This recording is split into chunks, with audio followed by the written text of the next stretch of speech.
Hello people, Dronka here. Let's talk about rivalries. Every yin needs its yang.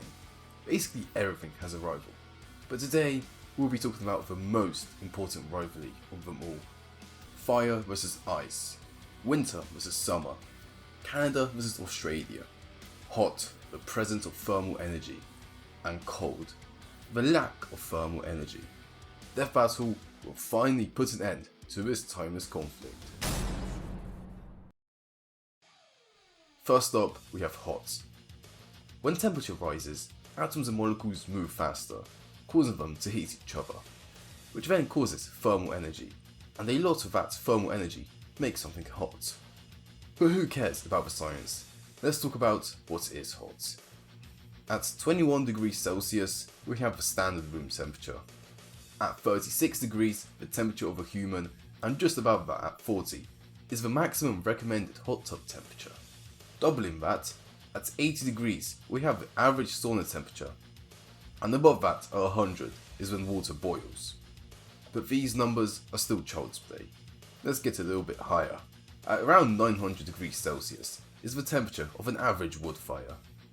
At 1536 degrees Celsius, iron melts, and just above that is the heat of a Bunsen burner. So these are still numbers you can somewhat comprehend. But now, let's go to space and look at some very hot things. At 5506 degrees, we have the surface of the Sun. And at 9660, we have Sirius A, the brightest star in the night sky. The hottest normal star is WR102, and it's 209,000 degrees Celsius.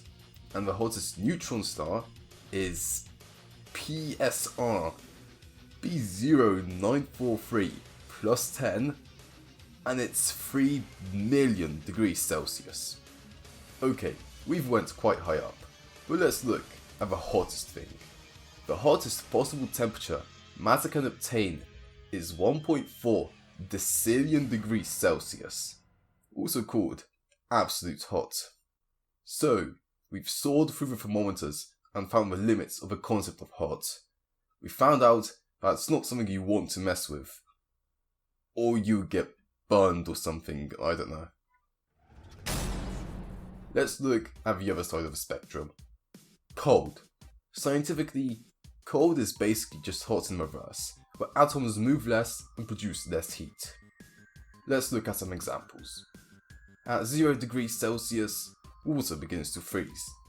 At minus 40 degrees Celsius, skin freezes almost instantly. At minus 67, we have the coldest temperature on Earth outside of Antarctica in Oymyakon, Russia. At minus 78, we have dry ice. And below that, at minus 89 degrees Celsius, we have the coldest recorded temperature on Earth in Vostok Station, Antarctica. At minus 125 degrees Celsius, we have the surface of Mars at night in the winter. And at minus 182 degrees Celsius, we have the moon at night. Just below that, at minus 195 degrees Celsius, we have the temperature of Uranus, and this is also when nitrogen freezes. Anything above that is the liquid nitrogen you see in these experiment videos. At minus 270 degrees Celsius, we have a Boomerang Nebula, the coldest known natural environment.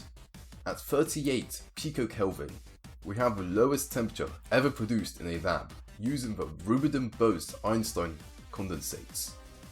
And right below that, we have absolute zero, the lowest possible temperature, because at this point, nothing moves and no heat is produced. Now then, after digging through the glacial rabbit hole of cold, we found out just how chilly things can get.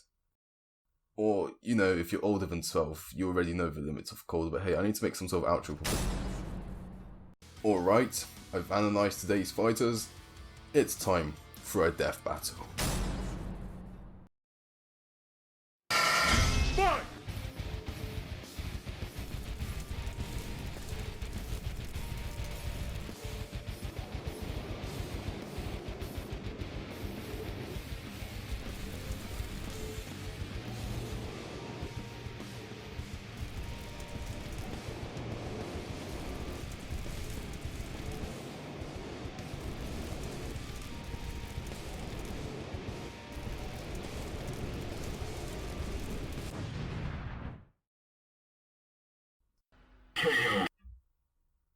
What?